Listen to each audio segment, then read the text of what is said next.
Journey into space. The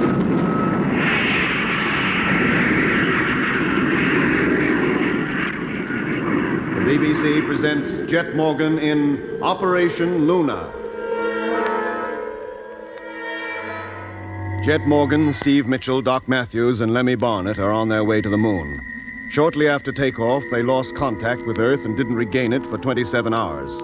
Then, nearly 2 days later, a small meteor struck the ship, and Jet Morgan, after putting on his spacesuit, went out through the airlock to inspect the damage. Fortunately, it was slight, but Jet was so awed by the sight of the universe around him that he asked Mitch and Lemmy to join him. Lemmy, impressed by the novelty of being able to walk right round the ship's exterior, wandered to the other side and out of sight of his companions. And then, strange sounds were heard over his radio. Immediately, Lemmy began to call to Jet and Mitch, but they didn't hear him. Then, as something like near panic took hold of Lemmy... Jet! Jet! The sound stopped, and Jet heard him. I heard it, I'll tell you. The same kind of music we heard when I got the radio working, only this time it was much louder. Like it was right inside me helmet. It was uncanny. Lemmy, if there had been any music, it must have been coming through your radio, and we'd have heard it too. But there was, I'll tell you. I was calling you when it first came on, but you didn't hear me till it stopped. Lemmy, lie on your bunk. You don't believe me, do you? None of you believe me. We do believe you, Lemmy. Now, come and lie down. You believe me, don't you, Doc? You heard that music coming over the radio, didn't you? I wasn't out there, Lemmy. Hey? I was here, in the ship. What's happening to him, Mitch? What do you think's happening to him? I told you, he's unstable. A psychological misfit. Oh, you're not going to bring that up again. If Lemmy says he heard a strange noise, he heard it. Then why didn't I hear it? Why didn't you or Doc? Doc wasn't outside. How could he? Well, he was listening to us, wasn't he, on the ship's receiver? That and our personal radios all work on identical frequencies. If there'd been anything to hear, at least one of us would have heard it. He must have imagined it. And be careful what you're implying, Mitch. What other explanation is there? How should I know? Anything could happen out here, anything. Radios could play tricks. The ship's, Lemmy's, anybody's. Maybe there's some kind of radio wave we know nothing about that can only be heard out here in space. Ah, piffle. Oh, trouble with you, Mitch, is you won't believe in anything that can't be proved. All right, now break it up, you two. Lemmy's upset enough without you discussing him like he was a mental case. Yes, Doc, you're right. Trouble with this ship is room's so limited you can hardly keep your thoughts to yourself. Room or no room, Lemmy has still got to be discussed. What do you think about this, Doc? I don't know what to think, Jet. At first, I was inclined to agree with Mitch. Say, Lemmy's imagining things. And who could blame a man for that out here? But Lemmy's not that type. Besides, he says the sound was the same as we all heard just before we contacted base, remember? Yes, almost like music. Atmospherics. What, on this equipment? It wasn't atmospherics, Mitch. That radio picked up something, no doubt about that. It was too strong, too pure to be atmospherics. You mean it might have been transmitted? Could have been. You'll be saying it came from the moon next. And why not? There's no life on the moon. How do you know? Have you been there? Oh, for heaven's sake, Jet, what's got into you? Any elementary textbook on astronomy will prove there's no life on the moon. Will it also tell you what lies on the other side of the moon? Well, of course not. No man has ever seen it. But how can it be any different from this side? It must be much the same. But you can't prove it, Mitch. And you can't explain the behavior of the radio. Being out of action for so long, then picking up those weird sounds just before control came through. Are you two trying to say that there's life, civilizations maybe, on other planets, even on the moon? We're not saying there is or there isn't. But you can't rule out the possibility. I can. I'll believe it when and if I see it. Until then, I'll be guided by the known facts. That life on any planet other than Earth is most unlikely. Why should the Earth be singled out? Why should such an infinitesimally small part of the universe be unique? For the same reason that you are unique. You're 5'9" tall, weigh 180 pounds, have gray eyes, and were born on the day you were, at the hour you were. You, everything about you, is a lucky combination of circumstances. I can't agree. Whether you agree or not is beside the point. Look, the question in hand at the moment is Lemmy. What are we going to do about him? What can we do? Oh, I can hear you. Well, for a start, we'll have to make a rule that he doesn't go outside the ship again. Well, there'll be no need for anyone to go outside again. The chances of another meteor hitting us are 1,000,000 to 1 against. I don't mean while we're still coasting. I mean from now on, even after we've touched down on the moon. What?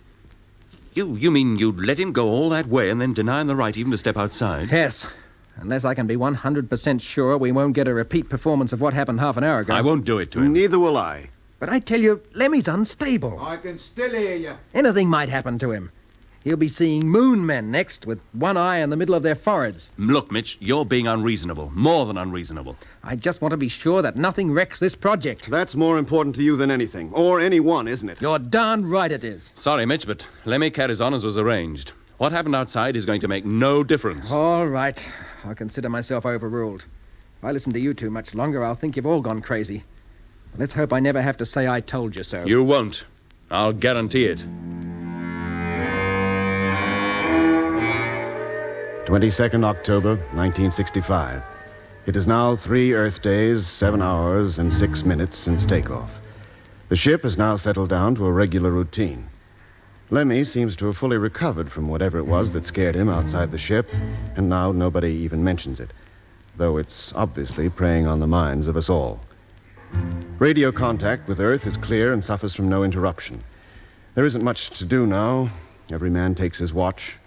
Lemmy plays his mouth organ, Mitch studies his tables, Jet reads his book, and I keep this diary. Our speed is now very slow, not more than 50 miles an hour, and dropping every second.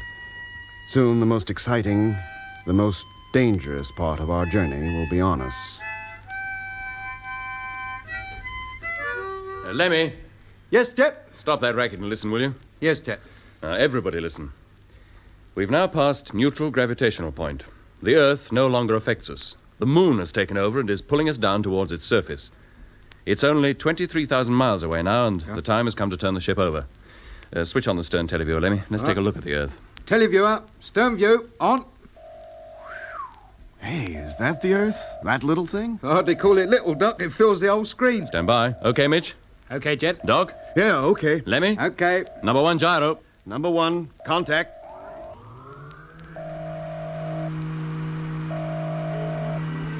Watch the screen, Lemmy. Nothing happening yet. Oh, yes, now it is. Earth moving off screen. 1 degree, 2 degrees, 3 degrees, 4 degrees.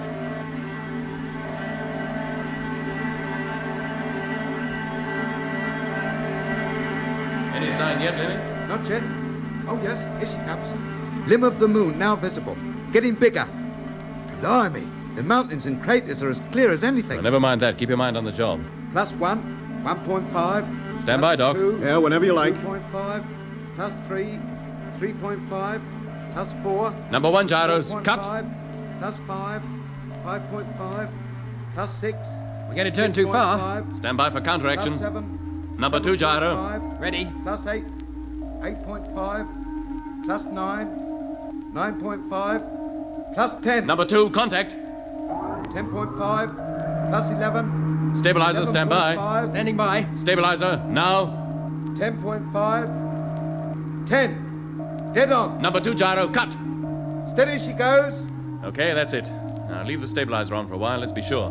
Still steady, on course. Cut it now, Doc. We're okay. Well, that's that. Easier than I thought. Lemmy, call up base. Tell them the ship has been turned over and that we're now falling towards the moon. Right.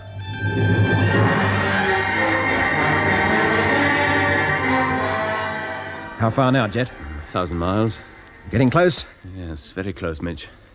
Now, it's about time we began preparing for landing. Everybody onto your couches and strap yourselves in. Sure Yeah, thing, Jet. we're still dead on course. If there is a man on the moon, he's going to get a very big surprise soon. Landing area, spot on. Let's hope we don't hit her too hard. Yep, safety straps fastened. Me too. Safety strap's okay. Then position your control panels. Number 1 panel in position. Number 2. Number 3. 4, okay. Mitch, stabilizer. Stabilizer, ready. Contact.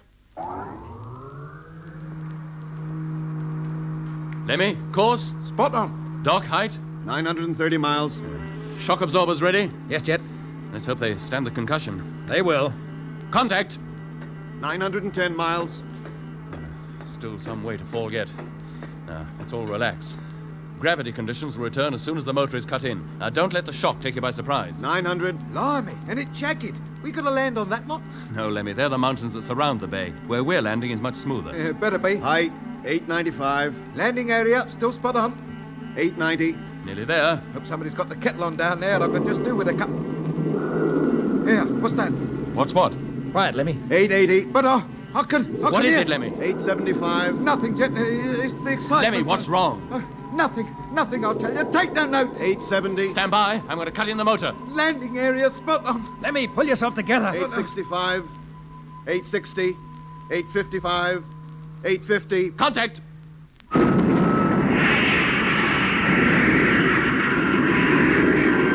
Jet! Lemmy, watch the screen for heaven's sake. 845. Landing area, okay. 840. 835. 830. 825. 820.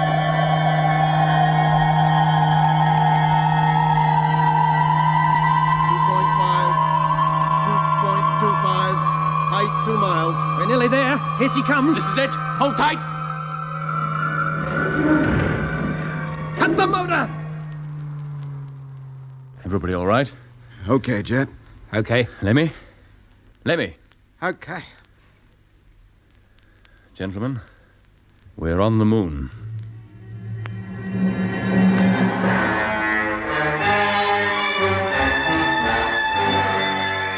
Didn't you hear what Jet said? We've just landed on the moon. Doc, Lemmy, I heard him. Yeah, so did I. doesn't that mean anything to you? Well, the way you're carrying on, he might have just announced your death sentence. Maybe he has. What's up, Doc? And Lemmy, what's worrying you? Nothing. Now out with it, Lemmy. You didn't hear that music again, did you? Leave me alone. Would you keep getting at me all the time? You did hear it, or at least you think you did. Am I right? Am I? Leave him alone, Mitch. In a minute you'll be saying you heard that darn music, too. I'm not so sure that I didn't. What? You, Doc? I can't explain it, but just before the motor was switched on, I began to feel very strange. A sense of foreboding. With landing only a few minutes away, how else would you feel? No, it wasn't that. I didn't exactly hear anything, but... I know, you just felt it. Yes. Yes, that's the only way I can explain it. Well, now you're both beginning to imagine things. Mitch, it was not imagination. Well, look, let's forget it for now. We've got work to do and little time in which to do it. Now, get up and we'll start. Right, Yes, well, of all course, Do we yeah. put our magnetized boots on? No, Lemmy, we won't need those till we return. Now, switch on the main teleview and we'll see what it looks like outside. Televiewer on. Can't see a thing. Rotate the camera full circle. Camera rotating. Oh, still nothing. If anything, that screen's getting darker. No sign of a picture. The camera's pointing towards the night side of the moon, and the sun's hardly rising yet. We can't expect anything on the screen. Not even the stars? Well, we should see those, I must admit. Let's wait a bit. Wait till she's turned 180 degrees and begins to pick up the day side. Yeah, here she comes. Getting brighter. But still no picture. It's like the lens is fogged over. What are we worrying about? It's dust. Dust? Oh, of course! The moon's surface is covered with it. Volcanic ash, meteoric dust. The blast from our motor when we landed must have caused a regular dust storm. We came down right in the middle of it. We won't see a thing till it's settled again. Oh, you know, for a minute it had me scared. I thought the televiewer had packed in like the radio did. Me too. Well, while we're waiting, we'll get ready to go outside. Yeah, And sure. not you, Lemmy. Eh? Somebody has to stay behind. Oh. We can't all go outside at once. Oh, for a minute I Oh, thought... don't worry. Next time out, somebody else will take a turn at staying behind. Well, that's fair enough. Now, call up control. Yes, Jet. Mitch, Doc, get your suits on. Yeah, sure, okay, Jet. Hello, Earth. Rocket ship Luna calling control. Come in, please. Hello, Luna. Earth calling. Go ahead. Stand by. I've got him, Jet. Hello, Earth. This is Jet Morgan. You can tell the world that rocket ship Luna has landed. She touched down in the Bay of Rainbows less than 5 minutes ago. No need to tell them, Jet. They just heard you announce it. Every major city on Earth is hooked up to your ship via radio. London, Sydney, Paris, Berlin, New York are hanging on to your every word. Blimey, now be careful what you say, Jet. The whole world is listening. How was the landing? Fine, came off beautifully. We hit the target area right smack in the middle. Was the trip a comfortable one, or was it unpleasant? A bit cramped, but otherwise very comfortable. The televiewer screen's clearing. It's almost time for us to go outside. I'll arrange for our personal radios to be fed into the ship's transmitter so you'll be able to hear us talking. And now, if you'll excuse me. Certainly. And that, ladies and gentlemen, was the voice of Jet Morgan, captain of the first spaceship ever to land on the moon. As you heard, he and 2 other members of his crew are at present preparing to go outside. Hello, Earth. Can you hear us? Yes, Luna? We're in the airlock now and the door is opening. In just a few seconds, we'll have our first close look at the moon's surface. And there it is. Good heavens. How does it strike you, Jeff? Any different from what you expected? No, not really, but it's so difficult to believe we're actually here. It's so bleak. Not a tree, a blade of grass, nothing. Nothing but rocks, craters, cracks, and rugged mountains. More rugged than anything you'd ever see on Earth. And the sky is black, an inky black, and the sun a brilliant globe. The barrenness is hard to believe. Not the slightest sign of life anywhere. Nothing but the rocks and dust glaring in the sun. And deep black shadows which are sharper and harder than any seen on Earth. And there's little variation in color. It's almost a monochromatic world, like an old-fashioned sepia photograph. Except that instead of browns, the colors range from, ash gray to dirty yellow. Can you see the Earth? No, we won't see it until we've left the ship and have climbed down onto the moon's surface. Put out the ladder, Lemmy. We'll go down now. Ladder. Contact. How's that? Fine. All right, Doc. You first. No, Jet. Let Mitch go. Oh, no, Doc, we made a deal, remember? Yeah, I know we did, but I'd like it to be you just the same. But why? Look, without you, there'd be no ship, and none of us would be here. Now, get going before I change my mind again. Thanks, Doc. I won't forget this. Well, here I go. Oh, I feel so light and the going's so easy, I want to let go and float down. No, Mitch. Don't take any risks. Take it easy. Well, I made it. How's it feel? Well, fine, except that I'm ankle deep in dust and, hey, be careful how you walk. The ground's full of cracks and mounds. I don't think there's a really flat spot anywhere. Down you go, Doc. I'll be right behind you. I can see the Earth now, Jet. Come on, come and look. Give us a chance to get down first. It's so easy to walk. Everything seems so light. I feel like Samson. Hello, Earth. We can see you now. A great ball in the sky, about 4 times the size that the moon looks from the Earth. And like the moon, the Earth is passing through a phase. Less than half of it's illuminated. Can you make out the seas and the continents? Africa and Europe are facing us now. Most of northwest Europe appears to be covered in cloud, but the British Isles seems to be enjoying a spell of good weather. We can just make out the outline. The colors on the Earth are brilliant. Blue seas, green and brown land areas, yellow deserts, and glaring white clouds. The color contrast between the Earth and moon is amazing. The Earth's a beautiful planet. Beautiful. Well, if you can see the British Isles, they should be able to see you. It's early evening in London. The moon is high in the sky. Would you like to talk to them? Yes, very much. Very well. But before we go over, I'd better explain to our listeners that delay in replies between the moon and the Earth is due to the moon's distance from us, the time taken for radio waves to travel that distance. And now, over to London. Hello, Luna. London calling. Hello, London. Congratulations, Captain Morgan, to you and your crew on your wonderful achievement. Thank you.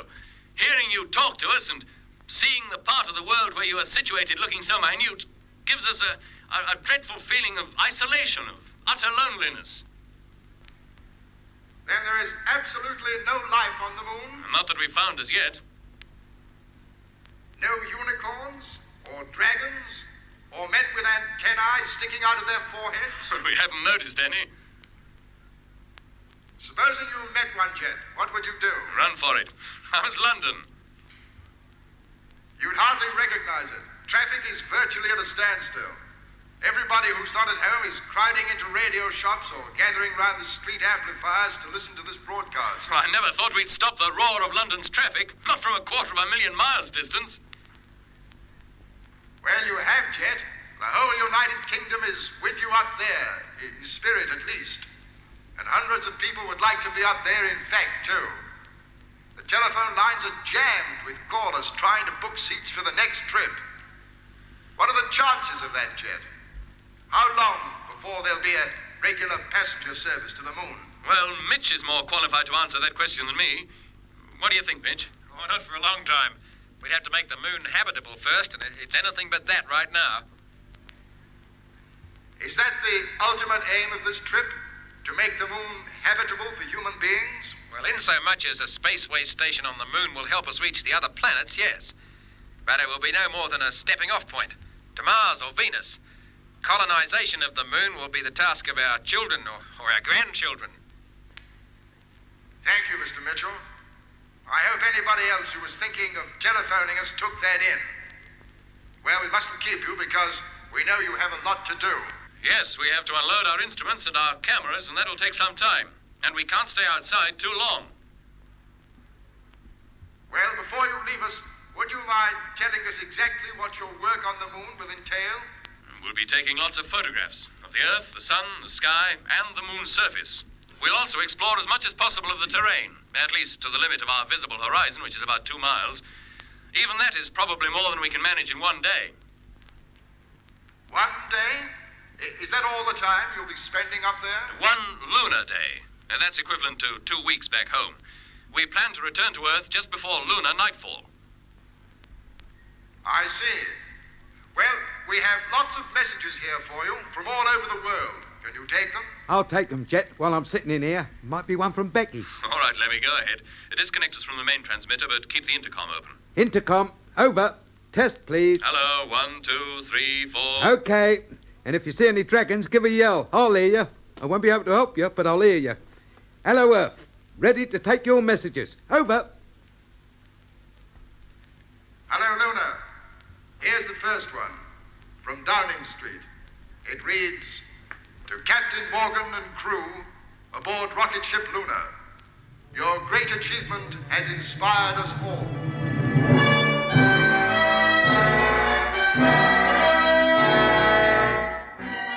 It is now 3 Earth days since we landed on the moon. Everything is going well. At the moment, Jet, Mitch, and Lemmy are taking the photographs and digging out specimens of lunar soil to take back home with us. Up to now, we have found no evidence whatsoever that there is, or ever has been, any kind of life on the moon. It is a completely dead world. Time you went back, Mitch, and let Doc come out. Okay, Jet? Lemmy and I'll wait here. When he gets out, we'll continue towards the little crater a couple of 100 yards ahead. Right. Periodically, the voices of Mitch, Lemmy, and Jet come over the intercom as they talk to each other through their personal radios. Every word they say is recorded, for the construction of the spacesuits does not permit the wearers to write their observations. Lemmy is in high spirits. A few hours ago, he discovered that the low gravitational pull on this dead world allows him to jump fantastic heights. He cleared a rock formation of at least 20 feet and would have tried higher objects if Jet had not stopped him. The risk of accident is too great for that kind of game. Any damage to his spacesuit, a sudden leak and consequent drop of air pressure could mean almost instantaneous death. Hello, Doc. Mitch calling. Oh, hello, Mitch. Close the door and open up the airlock. I'm coming in. Yeah, hang on a minute. Main door closing.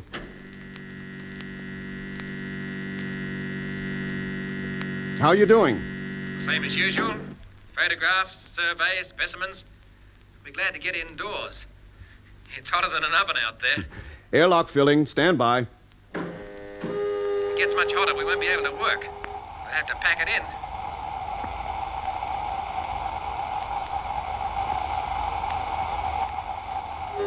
Air pressure maximum. You can remove your helmet now. Thanks, Doc. Hatch opening.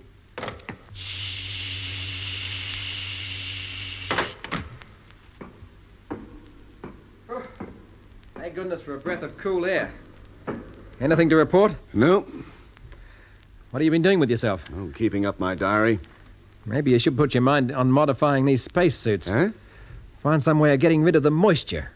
I'm ankle deep in perspiration. Nothing much I can do about it now, Mitch. It'll have to wait till we get back home. Well, get down into the torture chamber and I'll let you out. Yeah, okay. Jet and Lemmy are waiting for you 200 yards north of the crater. Think we'll find anything interesting in there? Well, maybe. Who can tell? With luck, we might find some of that minute plant life they told us to expect. I doubt it. Okay, Mitch. You can close the hatch. I'm all set.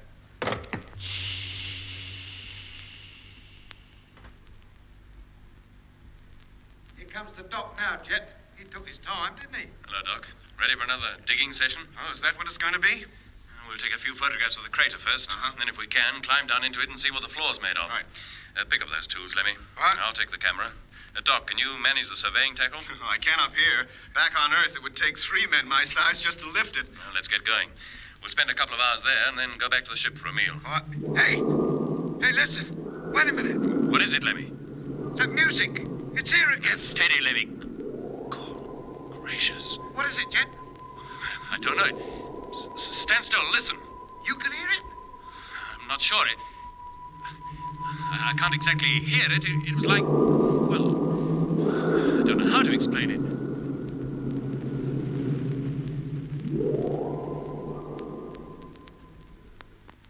It stopped now.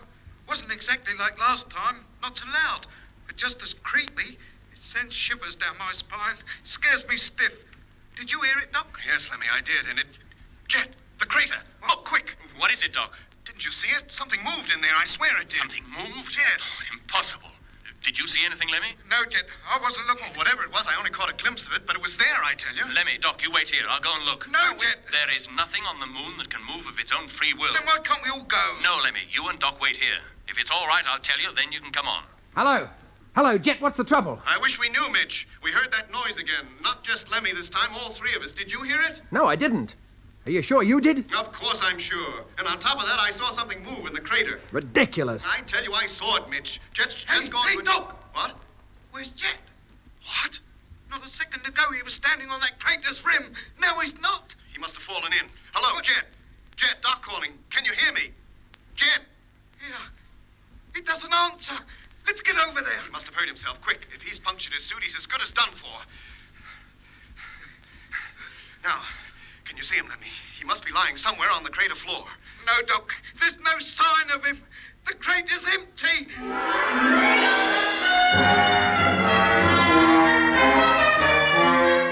You have been listening to episode 2 of Journey into Space with Andrew Foles as Jet Morgan, Alfie Bass as Lemmy, Guy Kingsley Pointer as Doc, and David Williams as Mitch. Other parts were played by John Casabon and Alan Keith. The orchestra was conducted by Van Phillips, who also composed the music. Journey into Space was written and produced for the BBC by Charles Chilton.